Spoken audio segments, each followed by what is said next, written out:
G'day, how you going? So I finally got my OM-3 and this is my first kind of video with it. I've come to the zoo to test it out, to see if it's kind of like a vlogging camera. And oh, that's the mist. It's pretty misty here. It's 40 degrees and it's misty. I've been coming to the zoo actually every weekend probably since Jerry. I find it's kind of a bit of a therapy to come here. Most weekends I come.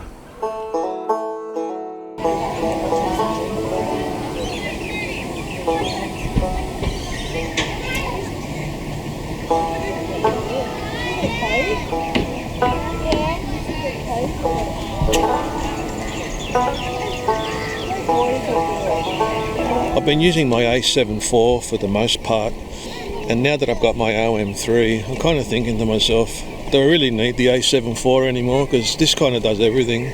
Because the idea of having like two cameras to remember all the time, it's really hard.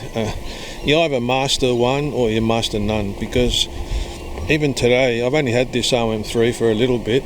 You've got to get your thought process around it, because you keep remembering the Sony stuff and then you go back to the OM stuff and you go back to Sony. So the main reason really why I'm doing this video today is to test out if I can see if I can use the OM-3 as purely as one camera for vlogging, for film and for photos. So I'm going to go to Tokyo this year. I've got my Ace Pro 2, that's fine. But now with this hybrid switch, bing bong, and you've got, you know, OM log 400. I've got to grade this bloody thing later on. And, you know, aperture priority, I put it in. I've got my 17mm lens on here. And tripod. Now the one thing that's funny, I've got a grip for it, but the tripod doesn't screw all the way in, so I've had to take the grip off. If for some reason that Mi Photo grip, the screw hole, doesn't go all the way up. I don't know, maybe it's just bloody this tripod. But what was I saying? Sony A7IV OM-3. Now I still like the Sony, don't get me wrong. It's a full frame, you know, behemoth, but it's really good quality. So I'll probably keep it. I bought this new mic for it, and it actually, I bought it so I could use it on the A7IV and on the OM-3, because it's got a 3.5 jack. You know how Sony has those mics that talk directly to the camera. Now the OM-3, first couple of weeks, I'm just loving it, because it's just built like a brick. You know what I mean? It really is built. You can tell by the buttons and the switches. It's amazing, the quality. I mean, that's why the price is so high. The craftsmanship inside this is really bar none, really, when you think of it. You can tell that it's really well made, just by the feel of it, and obviously the technology that's inside it as well. It's actually quite a heavy camera when you think of it, and it's quite wide, especially you add the grip, and it's just really solid. It's as solid as that Rhino. It really is. When you turn it on, it's like far out. It's like a spring action, you know, rifle. I shouldn't say rifle in front of that. Poor Rhino. Now with the zoo, I've been bringing my 100 to 400 and I've been putting it on the OM-3. It's not too bad. I mean, obviously you got to hold it by the lens. You know what actually is awesome on this? The 40 to 150 kit. The plastic, fantastic. It's just right reach, and it's so sharp. It's amazing, and it's just so light, and it just works perfectly on this OM-3. Now, speaking of grips, what I was talking about before, you really do need a grip. Yeah, it does get a little bit, you know, I'm not going to hold this all day.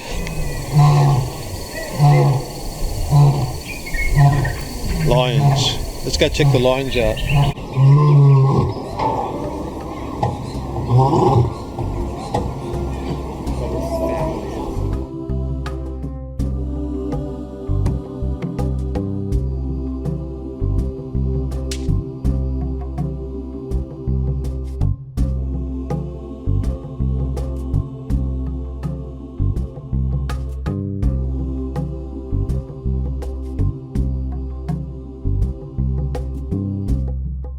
Now, if I have to pick the one best thing about the OM-3, is that not what it's got, what it doesn't have. It's just got the right amount of buttons. The less the better, if you ask me. Because after using that Sony A7IV, there's just too many buttons, and it just you get overwhelmed when you're out there. You know, you just want to program a couple of buttons, use the C1 to 5s and flip it over, and that's it. You know, you don't want to overcomplicate things, because there's nothing worse than having to remember so many things when you're out there and you just fuddle around like an idiot. That's why I like, you know, it's a simple camera, but it's powerful. Simple but powerful. Sony A7IV is good, and it's heavy and everything, and it's like solid. It's like a professional person's camera. But the OM-3 suits more my style, more my personality, if you think about it, because it's more for fun. I'm not here to make money, wedding photography type stuff, which is what half the people on YouTube talk about. You know, they're talking about, is it good enough for a professional? And as you can see, for vlogging, I think Emily took it out vlogging and she enjoyed it. So, yeah, I'll probably still keep the Sony though. So I've set up the custom mode for video and for photography, and I just flip from the video to the photo, and then from C1 to C1, because video is C1, photo is C1. They're both two different things.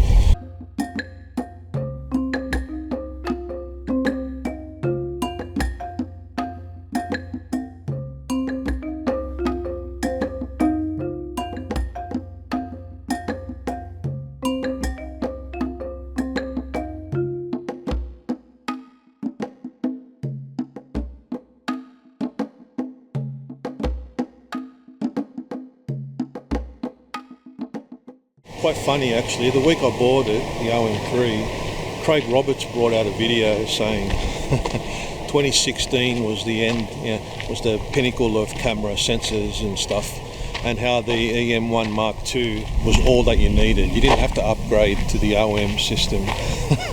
And I've been using EM1 Mark II, and I've been saying it for the last 5 years, you know, it's the best camera, that's all you need.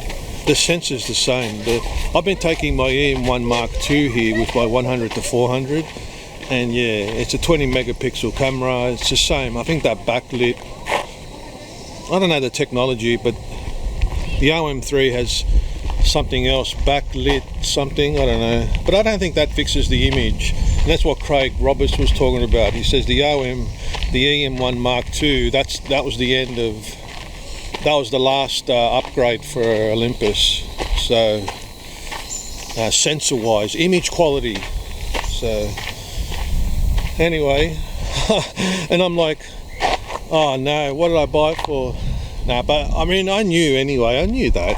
The EM1 Mark II, Robin Wong's been talking about it the same. It's the same camera, but it's not why I bought this. I bought this for the computational part of it, for the street photography part of it, and obviously because it looks cool. So originally I was going to get the OM1 because of the grip. You know, it's got a grip. I mean, why buy this camera when that one has a grip and it's probably even cheaper? But then I thought, this has the computational bird detect and all that, and you can double it up as a street photography, you know, because it's a small form factor. And it looks cool. That's the main reason. That's the bloody main reason why anyone buys it. No.